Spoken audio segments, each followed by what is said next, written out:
Smallholder farmers for years have been engaged in various agricultural activities, but with lack of sufficient knowledge on how to find out if they would have made some profit. The farmers have traditionally sold out their produce just to get liquid cash. However, in doing so, the farmers have not been mindful of taking note of whether after selling their products they would have made profit or not. Profit is the positive financial gain remaining in a business like farming after all the costs and expenses have been deducted from total sales. It is therefore of high importance for farmers to embrace farming as a business and to ensure that their agricultural activities produce profit. Ms. Mandevu, an agribusiness officer in the Ministry of Agriculture, Mechanization and Irrigation Development, explained the key factors that farmers must embrace in order to farm for profit. Isu sevarimi takukurudzira varimi vedu kuti vachirega kuita zvavaita chinyakare, kungorima zvirimwa kuti vadya vaguta vozotengesa zvasara. Isi takuti ngavachirima sebhizinisi. Kana vafunga kurima sebhizinisi, chinyangwa chavo chava chekusimudzira goal ravo. Varimi vedu vanosimudzira goal ravo sei kuti pavanorima varime sebhizinisi.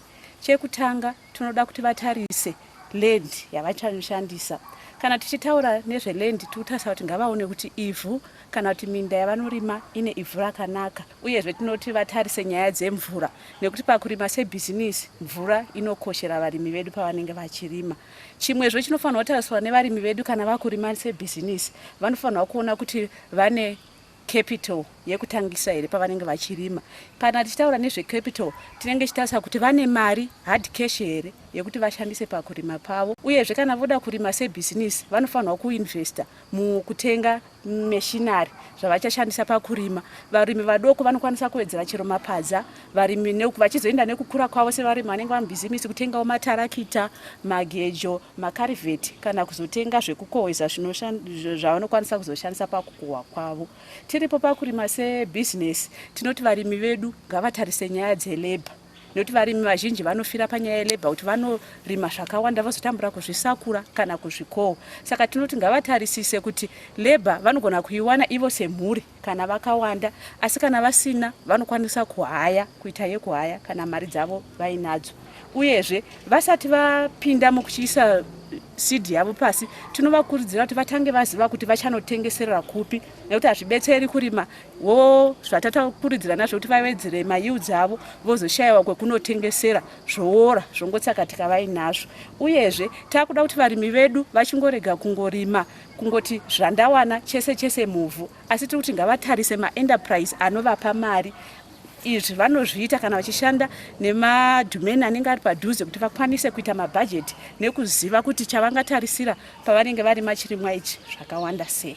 Agribusiness experts encourage farmers to form commodity associations and approach markets as groups in order to realize more profits from their produce. Mukurima sebhizinisi tiri kukurudzira varimi vedu kuti vaite group marketing, kunotengesa zvirimwa zvavo vakabatana.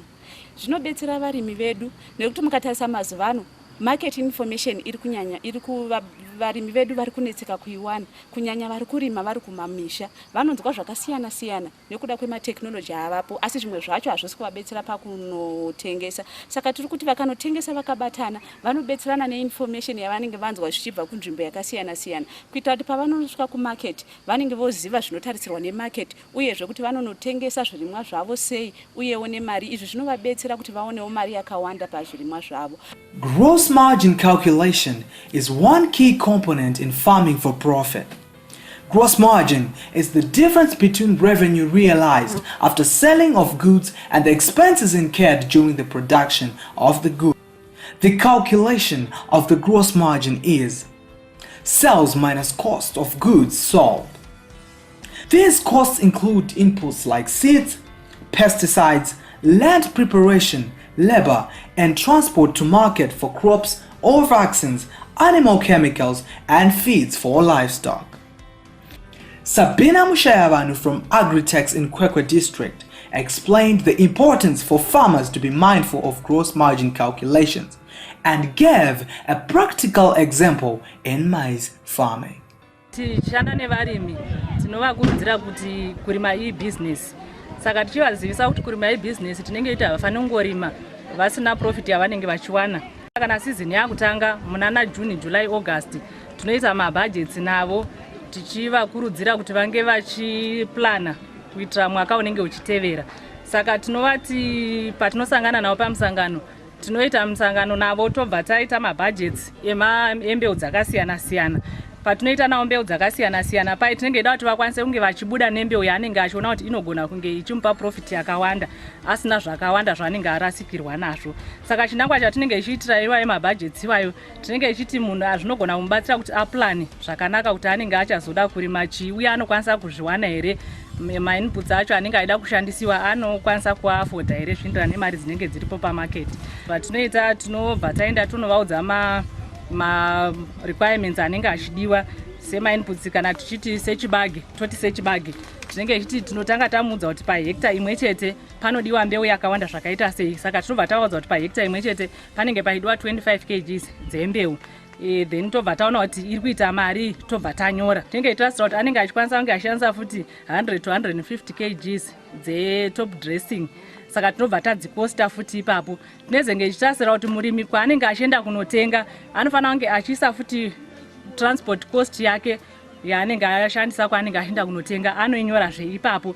Tozotarisira kuti paanenge achirima ipapo kana kuri kwokuti anenge achishandisa mombe achishandisa zvekuhaya kana kuti matractors kana kuti achirimirwa nevamwe anozvikosta izvozvo. Kunyange achizvirimira nemombe dzake tinenge ichimukurudzira kuti ange achizvikosta ipapo. Kazhinji patinenge tichiita gross margin tinoshandisa producer price inenge ishandiswa neGMB. Some farmers in Kwekwe district encountered various problems and failed to realize profit before they started putting into consideration some gross margin calculations in their farming businesses. The farmers would undercharge their products, resulting in loss, while on the other hand, their produce would cost them more than they would obtain on the market. Pakurima kwanda ndichiita panguva yekutanga ndisati ndave neruzivo ndanga chirima ndimadiki uyezve ndasirima chikafu changu chokuti ndingodya ndisingawani zvokutengesa. Gross margin pari zvino yakandikoshera nokuti kare taingorima munhu uchingoti zvandawana ndizvozvo handisingatarisiri kuti ndashanda zvakadii ndashandisa zvakadii. Saka taingoti zvawaona ndizvozvo saka zvinongori right. Since the time that farmers in Kwekwe got trained on gross margins and began putting into use the good business practice, their agricultural activities have changed for the better. The lives of the farmers have also been transformed as they now farm for profit. Gross margin yakanakira kuti tikatenga mbeu yedu tikajara madomasi yedu tajara madomasi yedu tofanira kuziva kuti kana tatengesa madomasi aya tofanira kuti tiwane profit. Tine profit here. Ndaona kuti zvakakosha kuti munhu unge uchiziva kuti pazvinhu zvese zvaunenge uchishandisa mukurima unge uchiziva kuti zvakosta mari uyezve wasara neprofit yemari unokwanisa here kuti mwaka unotevera unge uchipinda zvekumuti. There is hope for farmers to farm for profit. Farmers should now conduct their farming activities as small businesses in which they have knowledge of making profit. This way, the farmers will no longer produce for the sake of producing, but be mindful of the need to make profit. It is important for farmers to use gross margin analysis as a tool for decision making in choosing value chains which are profitable. Gross margin is not only a tool for decision making, but also a strategy development tool which shows areas that need attention in order to improve performances. Smallholder farmers must farm for profit.